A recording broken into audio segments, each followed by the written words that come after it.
On the one-year anniversary of Russia's war in Ukraine, India abstained from voting on the United Nations resolution against Moscow calling for an end to the war.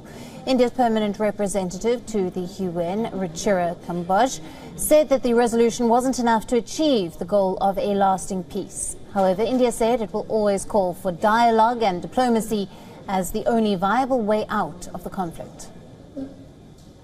Mr. President, India's approach to the Ukraine conflict will continue to be people-centric.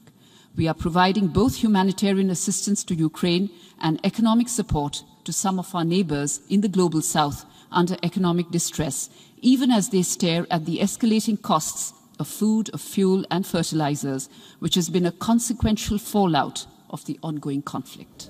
Last September, at a meeting with Russian President Vladimir Putin, Indian Prime Minister Narendra Modi had said that today's era is not for war.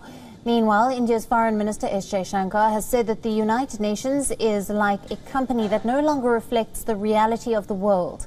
He said it is like shareholders have changed in the United Nations, but the management has not. So there are new shareholders who want fair management, but the old guys don't want to let go. Now, this comes as the U.S. Secretary of State Antony Blinken said that India was likely on a trajectory away from alignment with Russia.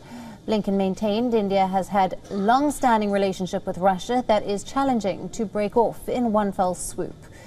Now, amid the tensions, the U.S. Secretary of State is due to visit India next week to attend the G20 foreign ministers' meet. Russian Foreign Minister Sergei Lavrov will also attend the meet. Now, talking about India and its G20 presidency, the French foreign minister said that France is hoping that New Delhi makes it possible to bring the international community to look at the right responses on Ukraine. One, and then I'll have to rush out. Thank you so much, Madam Foreign Minister. Susan Tehrani from WION News, India. My question is regarding the G20 and its presidency under India, and France is such a vital partner. What is your opinion about the role G20 can play this year in possibly bringing a resolution or some kind of negotiation and settlement to the Ukraine conflict? Thank you. As G20 president this year, we do hope that India will play that same role, such as to make it possible to bring the international community to look at what's happening, to find the right responses, and always doing so whilst trying to bring people into line, everyone into line with international law. International law is the foundation of peace and stability across the world. India is committed to those principles. We're aware of that, and we count on India this year to continue the work that had been done last year by Indonesia. India has faced pressure from the West to distance itself from Moscow after Russia invaded Ukraine last year. New Delhi has so far resisted that pressure, citing its long-standing ties with Russia and its economic and oil needs. Russia has been India's largest weapons supplier since the Soviet Union days. However, Washington in recent years has looked to woo New Delhi away from its traditional military supplier.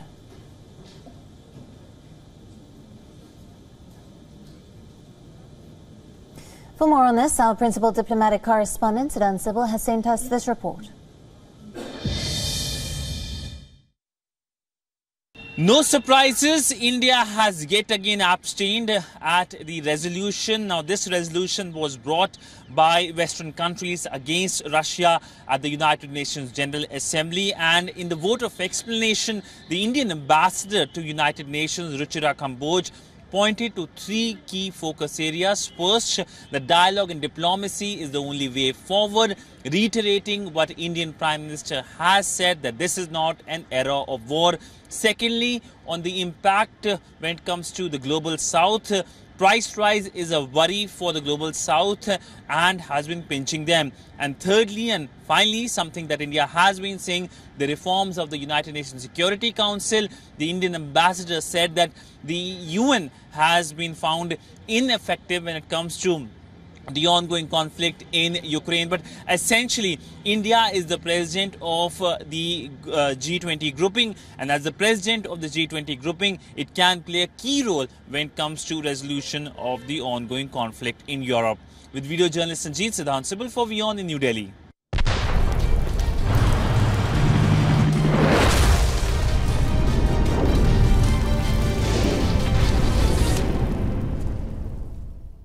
WION, now available in your country. Download the app now. Get all the news on the move.